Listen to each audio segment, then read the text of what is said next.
Bien decía el presidente de la Cámara que estamos frente a una encrucijada. Yo quisiera suscribir sus palabras, pero también diría que estamos ante un accidente histórico. Esto jamás podría haber pasado. Y me recuerda algo que tal vez ustedes no lo sintieron tan cerca, pero nosotros como argentinos y entrerrianos sí, que fue el conflicto de papeleras. Esto me recuerda mucho a eso. Es decir, un pequeño problema que al no haber sido solucionado en el momento oportuno por los canales políticos se ha transformado en un gran dilema jurídico. Voy a intentar hacer una síntesis sintética de un resumen muy... ¿Tengo que apuntar a dónde para que salga? A cualquier lado. Ahí está. Voy a intentar hacer un resumen resumido de una síntesis sintética y, al menos en forma de telegrama, tocar estos tópicos con ustedes. Desde ya les digo que yo no soy político, no soy diplomático, ni de carrera, ni tampoco cuando hablo. Entonces, por ahí hago afirmaciones que pueden suscitar alguna duda o alguna contraopinión. Es decir, y más en este tema, eso es un tema totalmente opinable. Así que seguramente algunas de las afirmaciones que pueda advertirles, ustedes tengan una posición encontrada y me interesaría muchísimo conocerla si así fuera. Hacemos un rápido repaso histórico, cómo lo vimos desde afuera de Paraguay, los hechos o los sucesos que dispararon la suspensión / ingreso. ¿Recuerdan ustedes ese fatídico viernes del 15 de junio del año pasado, los sucesos de Curuguaté? A la semana siguiente, el 21 de junio, la Cámara de Diputados inicia el juicio político y presenta la acusación entre la Cámara de Senadores. El mismo día la Cámara de Senadores de la República del Paraguay hace lugar al juicio político, ordena a la Cámara de Diputados ese mismo día hacer la acusación ante el Senado y cita al expresidente para que al otro día, a las 12 del mediodía, ejerza su derecho de defensa por el término de 2 horas. Los presidentes de los países de UNASUR envían desde Río, donde estaba reunido la convención en Río en materia de medio ambiente, envían urgentemente a sus cancilleres, que se hacen cita aquí en Asunción del Paraguay. Ellos tienen reuniones con todo el arco político paraguayo y también con los poderes públicos paraguayos.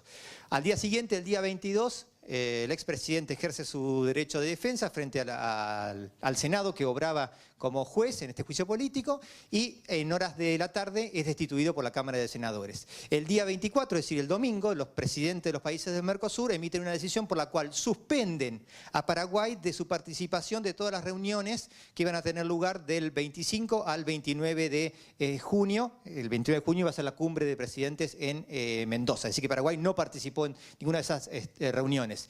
El día lunes 25, la Corte Suprema de Justicia desestima una acción de inconstitucionalidad que había dirigido la defensa del expresidente Lugo contra la reglamentación del juicio político, y el mismo día el Tribunal Supremo de Justicia Electoral de Paraguay convalida la sucesión presidencial en el presidente Franco. El día 29 de junio, los presidentes de los países de UNASUR emiten una decisión por la cual suspenden a Paraguay aplicando el protocolo de Ushuaia, y por otro lado emiten una declaración por la cual se da por cumplidos los requisitos para el ingreso formal de Venezuela al Mercosur. El día 9 de julio, siguiendo las instrucciones del presidente, el canciller paraguayo presenta una demanda ante el Tribunal del Mercosur, ante el Tribunal Permanente de Revisión. El día 16 de julio los países del Mercosur contestan esa demanda. El día 21 de julio el Tribunal Permanente de Revisión, ya veremos en qué términos, emite su sentencia. El día 6 de diciembre del año pasado, los países del Mercosur, excluido obviamente Paraguay, firman el protocolo de adhesión de Bolivia al bloque. Y hace escasos días, el 12 de julio, los presidentes de los países del Mercosur emiten la decisión sobre el cese de la suspensión de Paraguay a partir del 15 de agosto, que es el día de la asunción del nuevo presidente. Y además aceptan a Guyana y Surinam como estados asociados y, por si eso fuera poco, entregan la presidencia pro tempore de Mercosur a Venezuela. Suspensión de Paraguay y ingreso de Venezuela. En primer lugar, suspensión e ingreso son dos actos diferentes. Por lo tanto, aun cuando haya implicancias, esas implicancias no son necesarias. Puede uno de los actos ser válido inválido y no afectar esa invalidez al otro. Es decir, que puede ser que la suspensión no estoy tomando partido, pongo un ejemplo, puede ser que la suspensión de Paraguay sea válida y el ingreso sea inválido, o a la inversa. Es decir, que no están necesariamente de la mano. La suspensión es por la aplicación de un protocolo que firmaron todos los países del Mercosur, incluyendo Paraguay, que es el protocolo de Ushuaia, sobre compromiso democrático. Y el otro, la declaración sobre el ingreso de Venezuela, está basada en una interpretación irregular o forzada del Tratado de Asunción y del protocolo de adhesión de Venezuela al Mercosur. En cuanto a la suspensión, todos sabemos que la causal sobre la cual se basó esa sanción es el pretenso quiebre del orden democrático que se corporizó, según los restantes países del Mercosur, en el juicio político de manera rápida o express que sufrió el expresidente Lugo. Aquí hay una cuestión que hay que tener en cuenta. El protocolo de Ushuaia establece, en el artículo 4, que una vez que se haya realizado el quiebre del orden democrático, los demás países del Mercosur deben entrar en consultas con el país pretenso quebrantador del orden democrático. Bueno, en este caso, en el caso de Paraguay, si el quiebre del orden democrático se instrumentó con el juicio político, post-juicio político no hubo ninguna consulta. Es decir que los países de Mercosur no habrían cumplido a rajatabla con el procedimiento para aplicar sanciones. Uno puede decir, sí, pero es una cuestión formal. Pero los abogados sabemos que muchas veces las formas determinan el derecho. Y si yo no cumplo las formalidades para adoptar un acto, esa falta de cumplimiento de esas formalidades puede traer la nulidad de ese acto, con todas las consecuencias que eso origina. Porque si uno es riguroso en cuanto al procedimiento de destitución y de juicio político, también tiene que ser riguroso en el procedimiento para la aplicación de sanciones a partir del protocolo de Ushuaia. También se ha puesto en duda si los presidentes de los países del Mercosur pueden adoptar una decisión, es decir, emitir un acto de naturaleza legislativa, porque las cumbres de presidentes no son formalmente, no son desde el punto de vista del protocolo de Europreto un órgano del Mercosur. Bueno, en realidad, como el protocolo de Ushuaia tiene la misma jerarquía que el protocolo de Europreto, el protocolo de Ushuaia puede transformar al presidente o dotar al presidente de una competencia legislativa. Por lo tanto, la nulidad de la suspensión no me parece que pasaría por quién tomó la decisión, sino por que no se siguió el procedimiento formal para la sanción. En cuanto al ingreso, hay que tener en cuenta aquí que el Tratado de Asunción, el protocolo de Europreto y el protocolo de adhesión exige que la aprobación de este ingreso venga provenir de los 5 países. Es más, el protocolo de adhesión dice que va a entrar en vigencia 30 días después del depósito del 5º instrumento de ratificación. Y aquí hubo 4, evidentemente.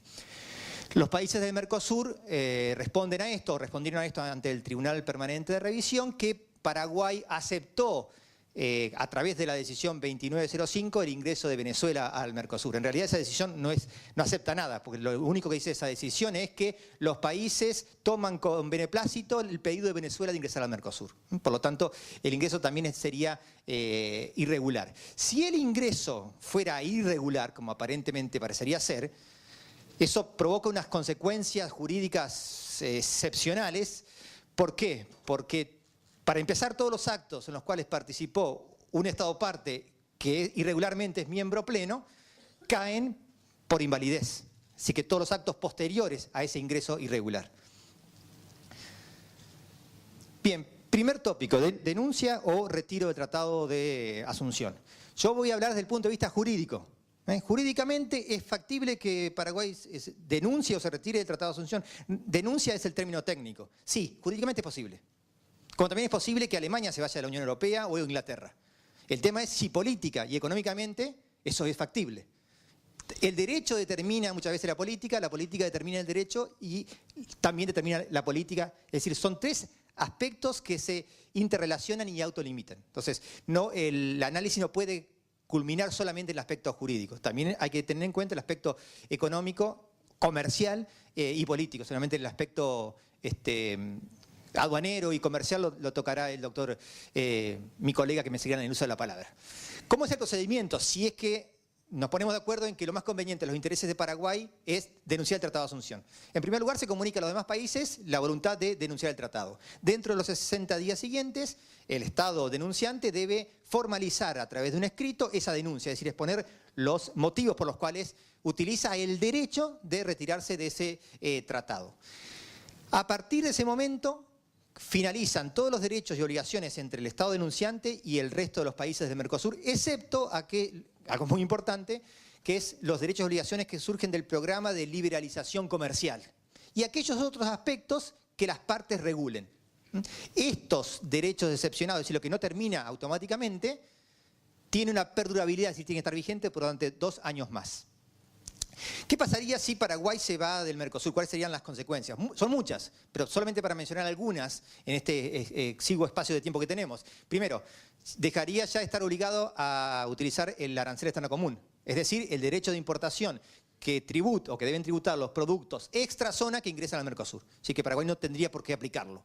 Tercero, Paraguay ya no podría participar del FOSEN, que es el Fondo de Convergencia Estructural. Es un fondo de entre 100 y 120 millones de dólares por año, de los cuales Paraguay tiene el derecho a retirar en obras de infraestructura el 48%. También perdería Paraguay el derecho a participar como miembro pleno, obviamente, de los órganos del Mercosur. Podría participar en otra calidad, con otro estatus. Se perdería o no caerían todo el acervo normativo de normas del Mercosur. El Mercosur tiene aproximadamente hoy 2.700 normas, que es lo que, por ejemplo, sufrió Venezuela. Es decir, Venezuela estuvo muchos años en la Comunidad Andina y cuando se retiraron hubo lagunas jurídicas porque esas normas comunitarias que regían en Venezuela desde el momento del retiro de la denuncia ya no se aplican en el país. O sea que ese es un tema también que hay que analizar. Recobra la posibilidad de negociar acuerdos comerciales en forma individual con terceros países. Esto es un boomerang. Porque si bien es cierto, yo recupero la libertad, obviamente no es lo mismo negociar a 4 que negociar a 1. Imagínense los países de Mercosur, lo que nos cuesta negociar con 27 países como la Unión Europea, el costo que tiene para un país enfrentarse a un bloque, a un grupo de países. O sea que eso hay que tenerlo también en cuenta. Siempre pregonamos de que ¿por qué no negociamos solos? Eso también tiene un costo. Si Paraguay se retira, asumiendo todos estos costos, ¿qué podría hacer? Seguramente haría un acuerdo comercial con el Mercosur, como el que tiene Chile, bajo el paraguas de la LADI. Y podría ingresar al Mercosur como Estado asociado. El mismo estatus que tiene Chile, Perú, Bolivia, Ecuador, Bolivia no, Colombia, Perú y Chile. Y Ecuador. Si Paraguay decide permanecer en el Mercosur. Bien, ¿qué ha hecho Paraguay? El Paraguay, como ustedes saben, les comenté hoy, presentó ante el Tribunal Permanente de Revisión en julio del año pasado una demanda, una acción, una medida excepcional y de urgencia para que el Tribunal del Mercosur declare la invalidez tanto de la suspensión como del ingreso de Venezuela al Mercosur. Los medios paraguayos por lo general han tildado la sentencia final del tribunal como una derrota paraguaya. Yo diría, si tuviera que ponerlo en términos futbolísticos, no sé si es un empate o una victoria para Paraguay, por algunos puntos a tener en cuenta. Primero, el tribunal funcionó con el juez paraguayo. Los miembros del tribunal son nacionales de los países, pero no representan al país cuya nacionalidad detentan, son independientes. Eso es importante porque eso hace que un país, aun cuando esté suspendido, pueda utilizar el sistema de solución de controversia.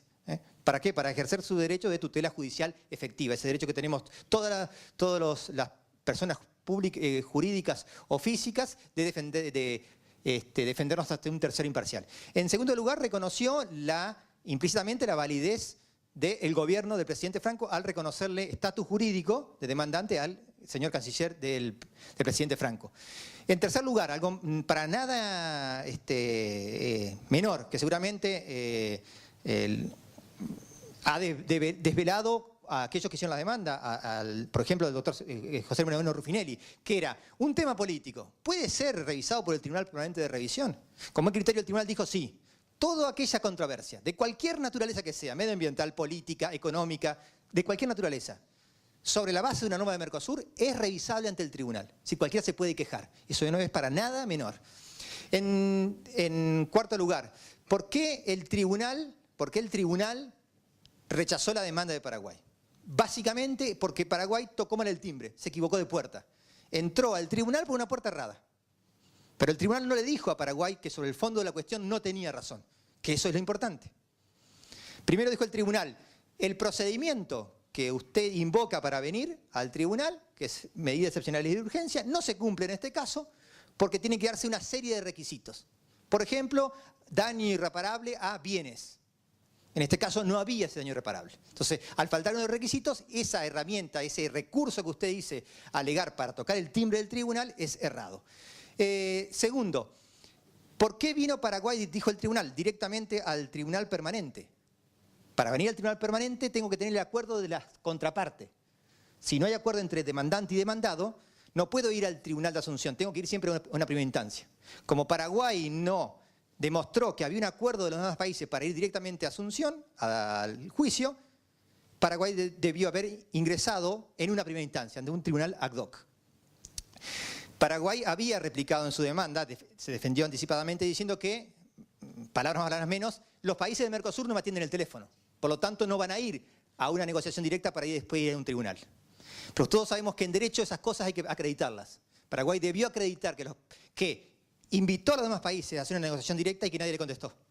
Más aún teniendo en cuenta que ya los tribunales de Mercosur han dicho que cuando hay una controversia y un país se niega a cumplir la primera fase, vencido el plazo exiguo que hay para esa fase se da por cumplida, que son 15 días. Es decir, que Paraguay podría haber intentado negociaciones directas y al día 16, cuando no le tendrían el teléfono, iniciar la controversia.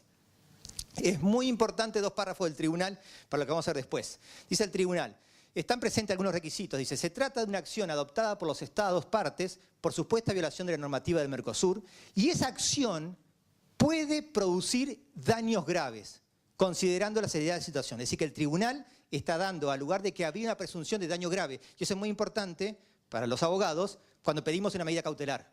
Para que el juez suspenda el acto que nosotros pedimos la nulidad, tengo que demostrarle que hay un peligro de daño. Bueno, el tribunal dio por acreditado que hay un daño grave. En segundo lugar, el tribunal dijo, incluso se puede aducir que una decisión del TPR adoptada con rapidez reduciría los elementos de inseguridad jurídica que pueden surgir en tanto no se decida el objeto de la controversia. Así que el tribunal dijo, si hubiera ingresado por la puerta correcta, la medida cautelar la obtiene. Después veremos qué pasa sobre el fondo.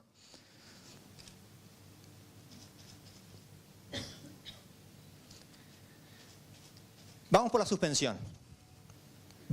Primero, vamos a suponer, esto es mera suposición, vamos a suponer por un momento que la suspensión es legal. Por un momento supongamos que la suspensión es correcta. No digo que lo sea, supongamos. ¿Cuáles son las consecuencias? Primero, la suspensión de la participación lo es de Paraguay como Estado en los órganos de Mercosur, pero no de los paraguayos que no representan a su país en el Mercosur. Por eso, por ejemplo, el juez paraguayo pudo actuar en el Tribunal de Solución de Controversias. Por eso no es entendible, y aquí estoy viendo al presidente del Parlamento del Mercosur, que los parlamentarios paraguayos no puedan participar del Parlamento del Mercosur. Porque los parlamentarios paraguayos no representan al gobierno paraguayo, representan a la gente que puso el voto, porque son los únicos electos directamente. Por eso no se entiende tampoco que las cancillerías desconozcan que la Unión Industrial Paraguaya, los sindicatos paraguayos no puedan participar del Foro Consultivo Económico y Social, porque no están ahí en representación del gobierno paraguayo, están ahí en representación de las fuerzas vivas de Paraguay. Por eso, esto sí lo respetó el Mercosur, los funcionarios paraguayos en la Secretaría de Mercosur siguen trabajando, porque están ahí sentados no en defensa del gobierno paraguayo, sino que son funcionarios independientes. En segundo lugar, siempre si la suspensión fuera válida. Si la suspensión es válida, los demás estados pueden adoptar normas sin la participación.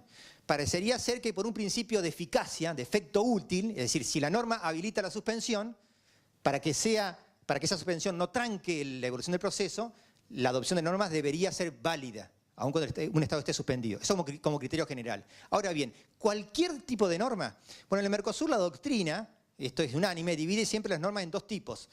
El derecho originario y el derecho derivado.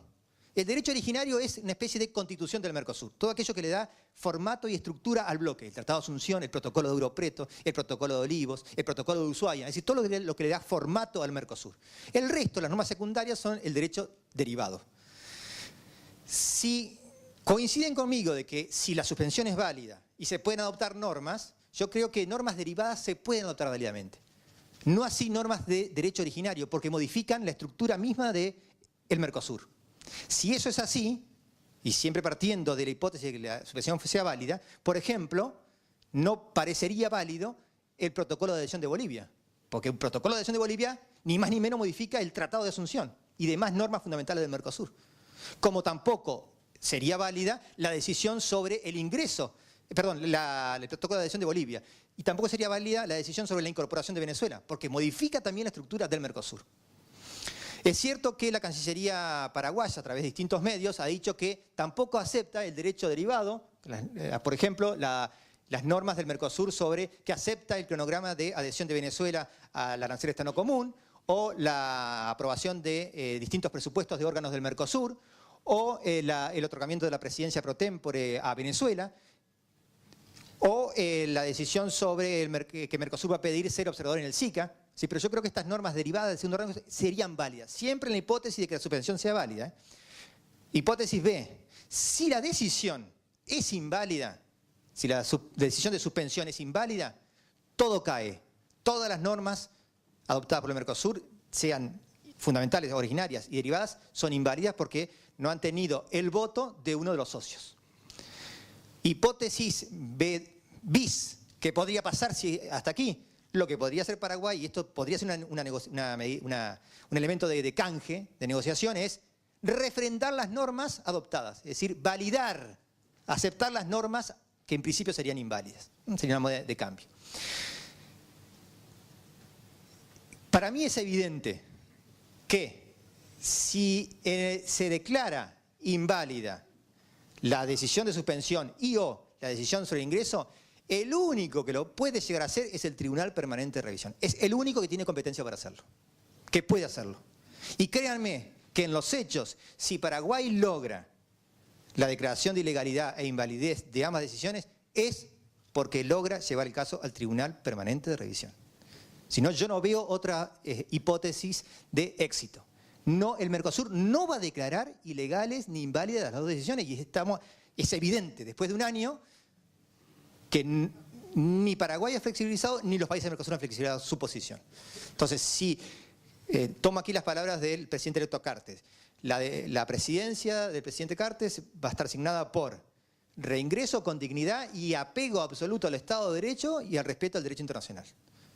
Si yo quiero lograr el respeto del derecho internacional, ergo la invalidez de estas normas que yo considero son irregulares, lo voy a tener que lograr a través del Tribunal Permanente de Revisión.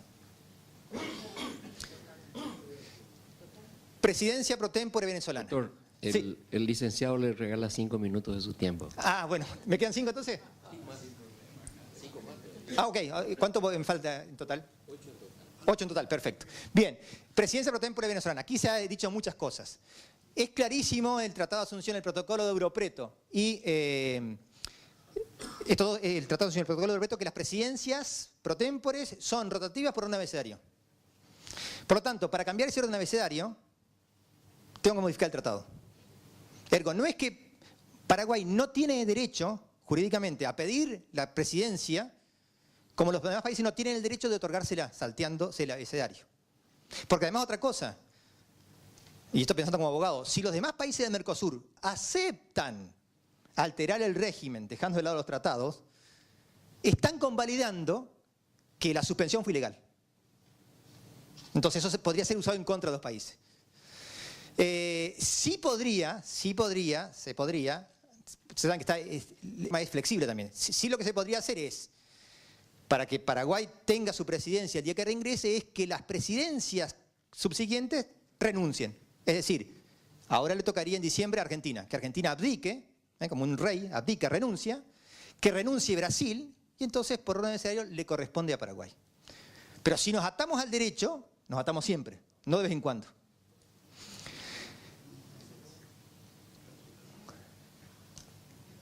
¿Qué puede hacer Paraguay si es que Paraguay quiere lograr la declaración de invalidez o nulidad de o la suspensión y o el ingreso? Veo yo dos alternativas. Primero, voy a ir de la más clásica a alguna que yo creo que es algo novedosa. Paraguay como Estado, como país. Antes del 15 de agosto y después del 15 de agosto, Paraguay tiene totalmente el derecho a impugnar la validez de ambos actos ante el sistema de solución de controversias del Mercosur. Si Paraguay decide, yo siempre le digo a los alumnos lo siguiente: chicos, hay un día en que el grande es igual al chico, que Goliat es igual a David, que Brasil es igual a Surinam. Y ese día es cuando estamos frente a un juez. Ahí no gana el que produce más o el que tiene más fuerza, ahí gana el que tiene la razón. Si Paraguay, por eso me gustó las palabras del presidente Cartes, apego absoluto al derecho. La única forma que tenemos los países pequeños, y aquí incluyo a Argentina, porque yo como argentino me creo un país pequeño al lado de Brasil. La única forma que tenemos los países pequeños de alguna manera limitar el poder discrecional que tienen los grandes por el hecho de ser es a través de instituciones y derecho. Otra forma no hay. Si Paraguay decide insistir en la impugnación de la validez, lo que debería hacer es enviar nota a los países del Mercosur llamando a las negociaciones directas. Si los países del Mercosur no contestan, dar por finalizada esta etapa y seguir con la etapa siguiente, que es la constitución de un tribunal arbitral ad hoc. Si los demás países no constituyen el tribunal, se hace por sorteo. Si los países no se defienden, el tribunal dicta su sentencia en rebeldía. Y puede llegar aquí después en apelación al Tribunal Permanente de Revisión. Claro, el tema es en el interín. ¿Qué pasa mientras llegamos al tribunal? En Argentina, y en muchos derechos administrativos, sucede lo siguiente. Yo quiero impugnar un acto administrativo, una resolución. Y algunos derechos dicen, bueno, usted para impugnar esa resolución, no sé, del Ministerio de Hacienda, antes de ir a un juez, tiene que pedirle al Ministerio de Hacienda que darle la oportunidad de que revea su acto. Pero mientras él revee el acto, yo tengo un daño. ¿Qué es lo que hacemos los abogados? Vamos a un juez y le decimos, señor juez, el Ministerio de Hacienda no puede suspender su resolución provisionalmente. La puede llegar a anular dentro de 6 meses, cuando decida sobre el fondo de la cuestión. Lo que yo le pido es que usted dicte una medida de no innovar para que, hasta tanto el Ministerio de Hacienda resuelva, usted suspenda este acto porque me produce daño. Y estas son las pruebas.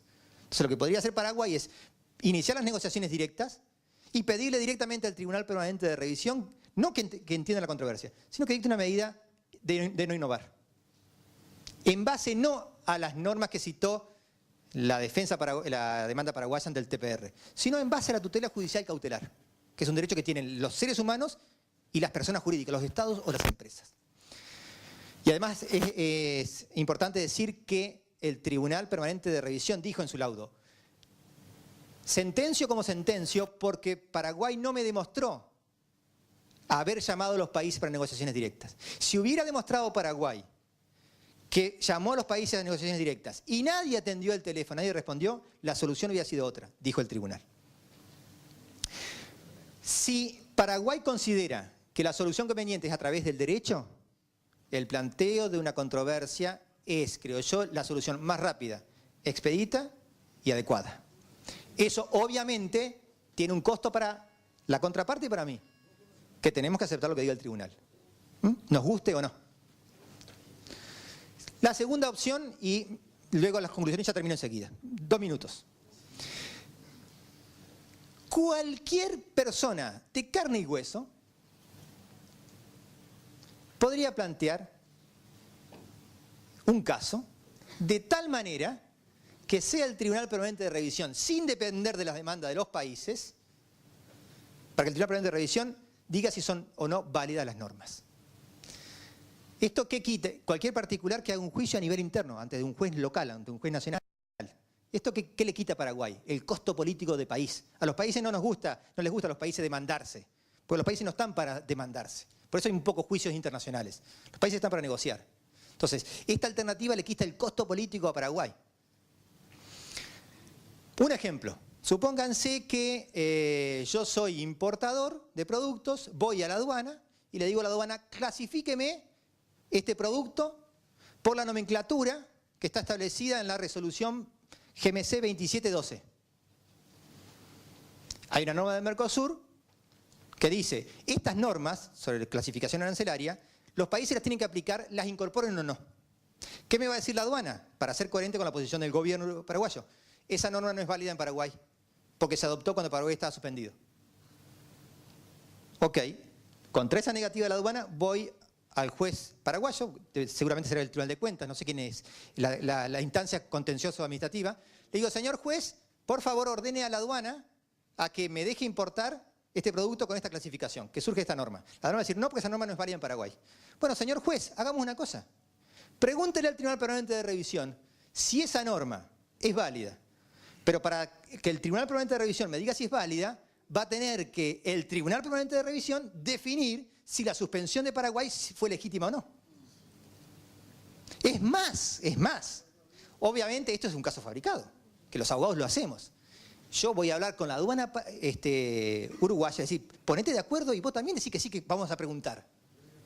Entonces, el caso es llevado al Tribunal Permanente de Revisión y Paraguay no paga el costo político de tener que pelearse con los demás países. Es una persona, un díscolo, que un día presentó una demanda. Y esto puede ser rápidamente solucionado. Eso implica también aceptar lo que va a decir el Tribunal Permanente de Revisión. Pueden ser otros ejemplos. Un paraguayo que quiere importar productos de Venezuela. Y la aduana paraguaya no otorga los beneficios que establece el protocolo de adhesión. Conclusiones. Uno, no sé si es tan adecuado a Paraguay mantener este status quo de prudencia. Parece que esta situación está provocando a todos, no solamente a Paraguay, a todos. Porque Argentina, Brasil, Venezuela, Uruguay no son solamente los gobiernos. No es Maduro, no es solamente Cristina, no es Mujica, no es Dilma. También hay argentinos que queremos mucho a paraguayos, sobre todo argentinos, que tenemos una colectividad muy grande de paraguayos en Argentina. Entonces siempre hay que diferenciar país, hay que diferenciar gobernantes de ciudadanos. Entonces muchos ciudadanos de los demás países queremos a Paraguay dentro del Mercosur, porque Mercosur sin Paraguay no es Mercosur. De hecho, el tratado fundacional se llama Tratado de Asunción y está todo dicho. Entonces creo que es importante resolver esta situación de una vez por todas. El desgaste me parece que es pérdida para Paraguay. La única posibilidad que tienen los estados pequeños, de alguna manera, de contener el poder de los grandes, es a través del derecho. Y es frente a un tribunal. Si Paraguay considera que el derecho es la solución para esto, yo no digo que sea lo conveniente. Si Paraguay lo considera conveniente a través del derecho, el TPR o Tribunal ad hoc / TPR es el camino imprescindible.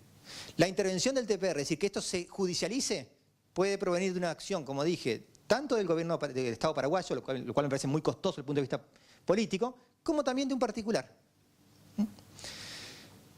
Esta situación, voy a leer textual, esta situación, lo que nos ha pasado ahora, demuestra que no defender con mayor firmeza la institucionalidad del Mercosur, en especial a través de la creación de la Corte de Justicia, en el sentido judicial del término, ha sido una posición que no ha beneficiado a Paraguay, tampoco a Uruguay. Lo que yo siempre veo en los países pequeños y lo que no entiendo en el Mercosur es que defiendan con tan pocas uñas las instituciones y el derecho en el Mercosur. Y no solamente hablo de Paraguay, hablo también de Uruguay.